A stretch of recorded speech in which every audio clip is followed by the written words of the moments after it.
చాలా నీతి సూత్రాలు మాట్లాడుతున్నారు. ఒక్కడొక్కడు ఎక్కడ నీతులు చెప్తున్నారు. అబ్బా అబ్బా అబ్బా అబ్బా, హరిశ్చంద్రులకు అన్నలైనరు, రాముల వారికి అన్నలైనరు ఒకడొక్కడు. మీ భాగవతాలు, మీ సక్కదనాలు, మీడియా పట్ల మీకున్న గౌరవాలు ఏమని తగలబెట్టించారు డక్కన్ క్రానికల్ ఆఫీస్ని? నిన్న నీతి సూత్రాలు వల్లించడానే కదా డక్కన్ క్రానికల్ ఆఫీస్ని తగలబెట్టించింది. ఎందుకు ఆంధ్రప్రదేశ్లో ఇవాళ ఇంకా దాడులు జరుగుతున్నాయి? ఒక ఛానల్ని మొత్తమే నిషేధం పెట్టి రాణిస్తలేరు నీతుల నాయుడు గారు. 2 నిమిషాల్లోనే తెలిసింది నీకు. ఇక్కడ పూర్తి కాకముందే, మా పిల్లల నిరసన పూర్తి కాకముందే తెలిసేసింది నీకు సమాచారము. ఎట్లా తెలిసింది? నీది కాబట్టి, జరుగుతున్నదంతా నీది కాబట్టి, నీ నీడలో నడుస్తుంది కాబట్టి, నీ డైరెక్షన్లో, నీ కన్సర్న్లో నడుస్తుంది కాబట్టి తెలిసింది ఆ నిమిషంలో. మా తెలంగాణలో చాలా జరిగినాయి దాడులు, మరి మా వాళ్ళ మీద తెలవలేదు. ఎక్కడి నీతులు? ఇవ్వది క్రానికల్, దక్కన్ క్రానికల్ మీద నీ కండవ కప్పుకొని చేసిన దాడి. లెస్ నీతులు ఎందుకు? ఆయన ఎవరో పవన్ కళ్యాణ్ అట పాపం, వారు నీతులు చెప్తారు. ఇక బీజేపీ వాళ్ళు పాపం వాళ్ళదైతే ఇంకా హంతకుడే మళ్ళీ సావుకాడికి వచ్చి ఏడిచినట్టుంటే వాళ్ళ ముచ్చట. ఏదో నీకు మాట్లాడలేదు అన్నాడు పిల్లగాడు చంద్రగుప్త ఛానల్ అని. బండి సంజయ్కి మాట్లాడరాలేదు అన్నాడు. నిజమే, నీ మాట అర్థం కాక తత్తరబిత్తర నుండి వాళ్ళు అన్నాడేమో.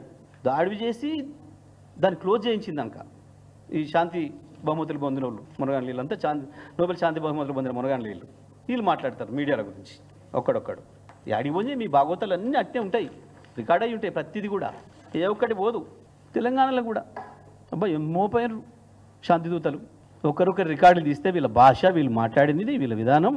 నేను అన్నిటికీ మించి సాక్షాత్తు అసెంబ్లీలోనే రేవంత్ రెడ్డి గారు చాలా అద్భుతంగా మీడియా మిత్రుల గురించి, నా ఫోన్ ఉందా పంపిస్తావా, మీ దగ్గర ఉందా, ఏం అద్భుతమైన ఉపన్యాసం ఇచ్చాడు. మీడియా మీద అంత ప్రేమను కనబరుస్తూ పండబెట్టి తొక్కుతా ఒక్కొక్క దాన్ని ఆడిది మొగోవడం చూడా మీడియా పేరు చెప్పి మాట్లాడుతున్నారు. రాసుకోండి, ఎండలో పెట్టుకోండి మైకులు. ఏం మాట్లాడినారు రేవంత్ రెడ్డి భాష? మేము అవి మాట్లాడితేనేమే, మేము అట్లా అనలేదే ఎవరిని. మేము మీడియా మిత్రులు ఎప్పుడు భయపెట్టలేదే. ఇవాళ దేశంలో అప్రకటిత ఎమర్జెన్సీ కొనసాగిస్తున్నావు. ఒక్క మీడియా రాయదు.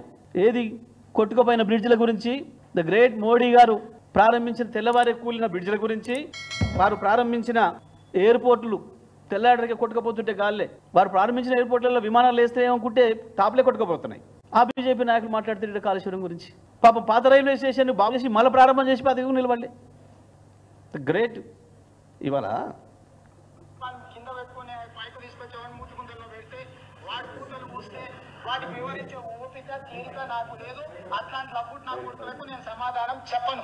తన అమ్మ మొగుని ఇంట్లోనే అన్ని తెచ్చి చూపించుకోమని చెప్పు, టీవీలో వేసుకో, నాకు ఏం అభ్యంతరం లేదు. లోపల నా కొడుకులు ఛానళ్ళు ఉన్నాయి కదా అని అడ్డగోలు చేస్తే చూసుకుంటూ ఊకుంటా అంటూరేమో.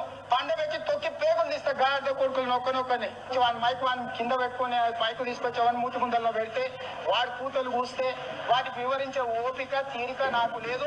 అట్లాంటి లబ్బుట్ నా కొడుకులకు నేను సమాధానం చెప్పను. తన అమ్మ మొగుని ఇంట్లోనే అన్ని తెచ్చి చూపించుకోమని చెప్పు, టీవీలో వేసుకో, నాకు ఏం అభ్యంతరం లేదు. లోపల నా కొడుకులు ఛానళ్ళు ఉన్నాయి కదా అని అడ్డగోలు చేస్తే చూసుకుంటూ ఊకుంటా అంటూరేమో.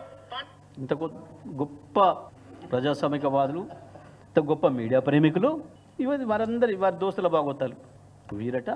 ఏమేమో జరిగిపోయిందట. మేము మళ్ళీ చెప్తున్నాం, మీడియా పట్ల మాకు గౌరవం ఉంది. మీడియా విషయంలో మాకేం పంచాయతీ లేదు.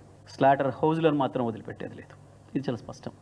ఇవాళ కాళేశ్వరం పేరు మీద, ఫోన్ ట్యాపింగ్ పేరు మీద కేసీఆర్, కేటీఆర్తో సహా మా బీఆర్ఎస్ కుటుంబం పైన చేస్తున్న దాడి కేవలం మీ వైఫల్యాలను కప్పిపుచ్చుకోవడం కొరకు మీరు ఫెయిల్ అవుతున్నారు కాబట్టి, మీరు ఇచ్చిన హామీలు నెరవేర్చలేక ఫెయిల్ అవుతున్నారు కాబట్టి, ఒకవైపు కేసీఆర్ తెలంగాణ తీసుకున్నాడు కాబట్టి కక్షతోని ఒక వర్గం మీడియా చేస్తున్న దుర్మార్గమైన దాడి తప్ప ఆ ఫోన్ ట్యాపింగ్ కేసు కానీ దానికి ఎటువంటి సంబంధం లేదు కేసీఆర్ కానీ కేటీఆర్కి కానీ.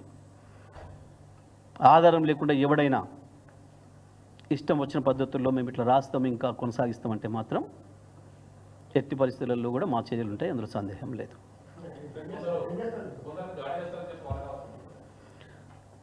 తప్పకుండా భయం, తప్పు చేసినోడికి భయం ఉంటుంది కదా, భుజాలు దండుకుంటాడు కదా. గుమ్మడికాయ దొంగ అంటే భుజాలు దండుకుంటాడు కదా.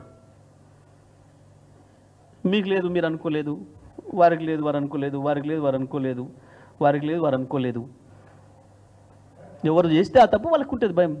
దొంగతనం చేసినోడికే కదా భయం ఉండేది, తప్పు చేసినోడికే కదా భయం ఉండేది. తప్పకుండా